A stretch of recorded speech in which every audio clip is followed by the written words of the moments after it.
All right, welcome back to the Engineered Angler. And as you can see, I'm putting the final touches on Illumina, my new bass boat. This was a 1962 aluminum rowboat that I used in the lake for almost 15 years. And I've caught some of the best bass I've ever caught out of this little boat. And it's time to put it in the water.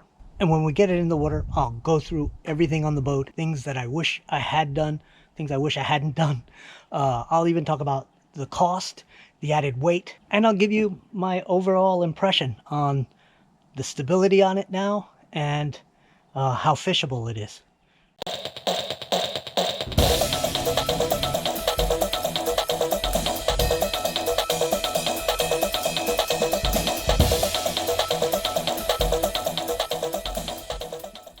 So I've got to get a seat for this thing, and all along I've been planning to use a seat that I've got stored over here and I haven't looked at in literally 10 years.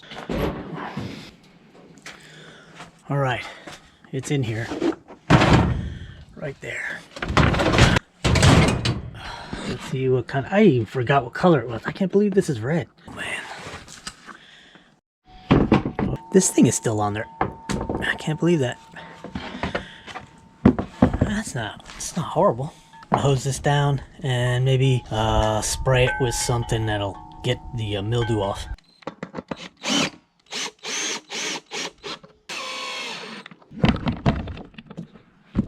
I guess I could clean it a little more, but not too bad for an old relic. It's gonna look like. Not too shabby. One of the things that I have to have on this boat is this pin anchor, and it's a shallow water anchor. If you've never seen one, it simply just gets pinned down to the bottom in shallow water, and usually you either tie it to the boat or there's a guide that's mounted to the boat that you slide it down into, and it holds you close to the pin. I don't want to spend an extra 70-80 bucks on a little tiny guide for the bow, so I've come up with something. Just one more way kind of to reuse stuff I already have. Let me show you. Now, this used to be the transom clamp for a transom mounted trolling motor. I've taken out the little screws. That's how it used to be for the trolling motor when it was down, and you could lift it back up, and this will work great right here. I can screw it right into this plate and it'll serve as my guide for my shallow water pin anchor.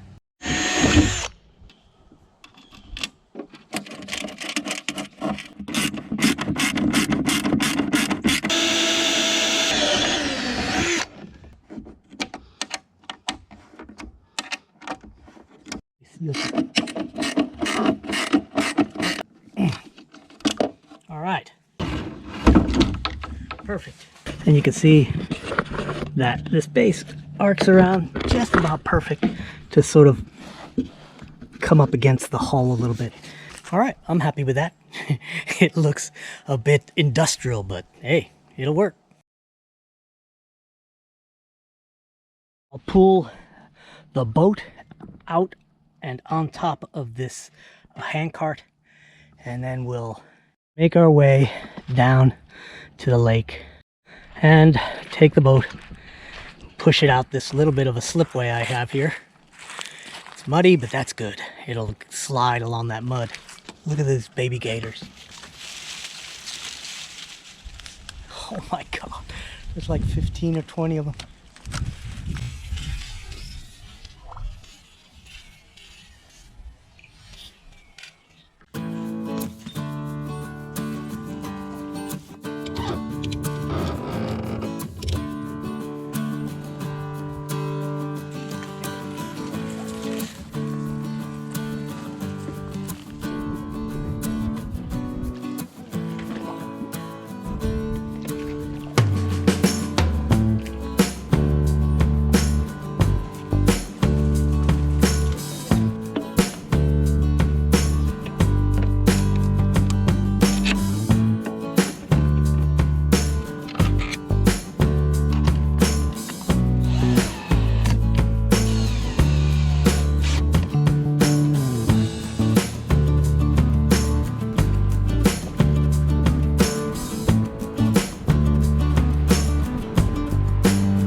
There she is.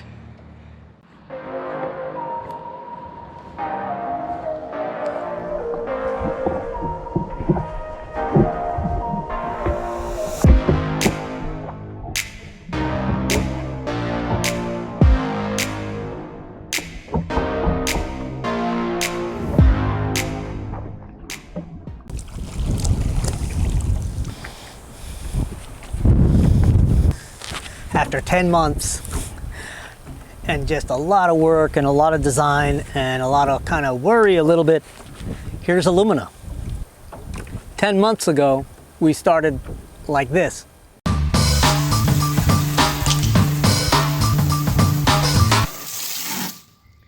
Well, this is Alumina, my trusty 10-foot 1962 aluminum V-hull rowboat. So now that we're done, I'm going to go ahead and just walk you through the do's and don'ts, the anything that I would wish I had done, and some things that maybe I wish I hadn't, and what I think really came out good, and what things could have been better. So first of all, a lot of folks want to know how much it costs, and grand total without the trolling motor and the batteries is $868 some cents. Of course, there's a lot of labor in this. If I had to guess, somewhere between 200 and 250 hours, which is quite a bit of work. The other thing people really want to know is how much weight did I add? And while I did a lot of calculations and I did do some weighing, I know exactly what all the parts weigh. The grand total is still kind of an estimate. My calculated value is 156. But I think that's plus or minus 5 or something around there.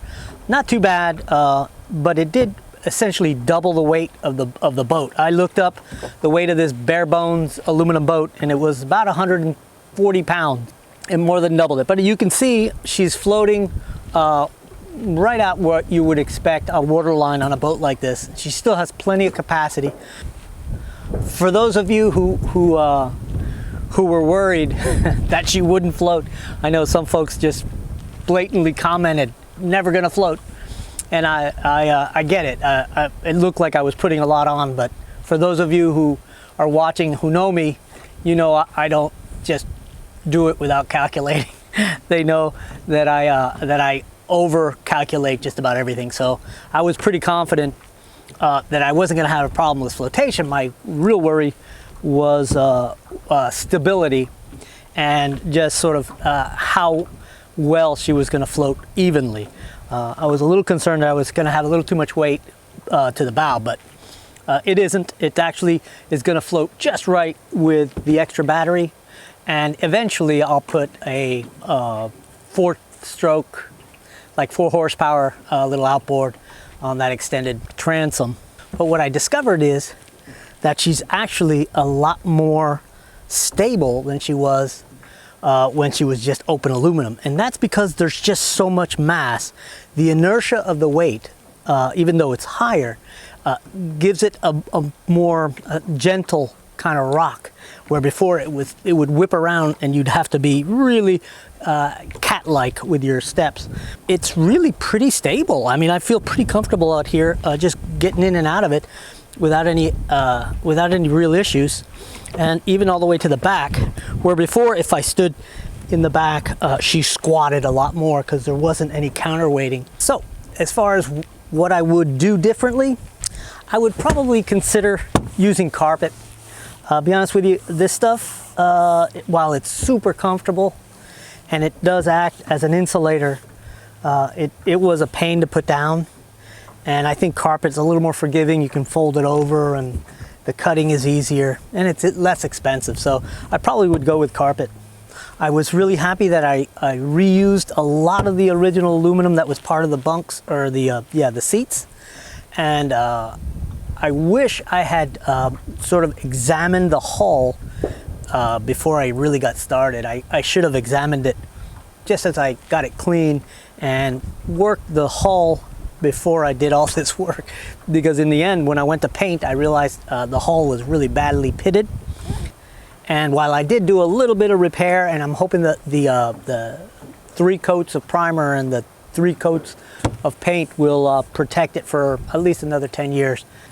Let me get the GoPro and I'll show you some of the details that I think are kind of points of pride for me. All right, starting at the transom, I'm really proud that this thing really worked out. This is a transom extension that I made out of a spare tire mount that would normally just go on a boat trailer. It's galvanized, and I've got stainless steel bolts on it. It really just pushes the motor back and out of my way, and out of the way of any kind of movement with the hatch. So it really turned out nice. Other nice detail that I'm really proud of is these little base plates that I put on my cleats. I carefully sort of shaped them to match the curve, and I think they came out really nice. All the backing plates that I put on, I made sure that everything was well backed up. These are backing plates for the handles. Also really happy with this little beauty plate that kind of hides what would normally be a bunch of cuts around the foam. My battery, the one I've got in there, and I've got a strap running under the battery tray, and of course there's a wiring. The other thing I did is I separated the positive and the negative buses so they couldn't be shorted. Pretty happy with that. One of you guys asked about these spring struts and how they actually work. Well, they're pretty simple. There's really nothing to them.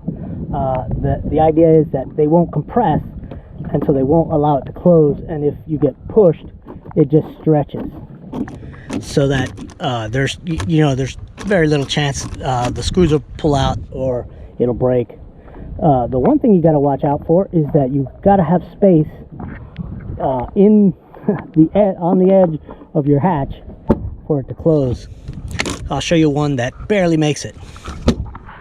You can see I was a little concerned because this is the channel for the rain, and which makes this a nice watertight compartment. But when it closes, it barely has enough room to get out of the way. And in fact, you can see right here how it's a little springy. That's because when you pull it out of the way, it kind of has to go to the right of that rivet, and then it closes fine.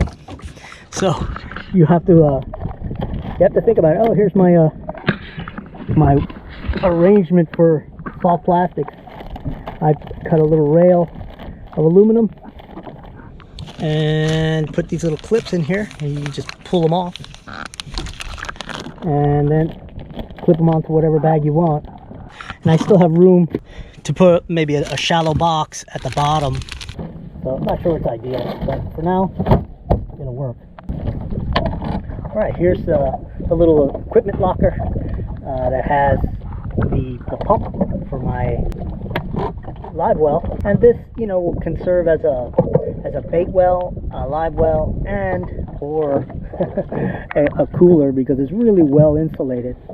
One thing I didn't do a very good job at is really tidying up my wiring here at midship. And right now I've got a little bit of an air leak somewhere, and this thing's not drawing water, so I'll have to troubleshoot that. On these spring struts, it can either go down or out, and mostly I like ones that actually shove down, but you don't always have room for that. All right, well, welcome back to the lake, Illumina. Thanks to everybody who's been watching, and hopefully this audio is good through the 7 or 8 episodes of this build. And thanks to everybody who commented and offered suggestions.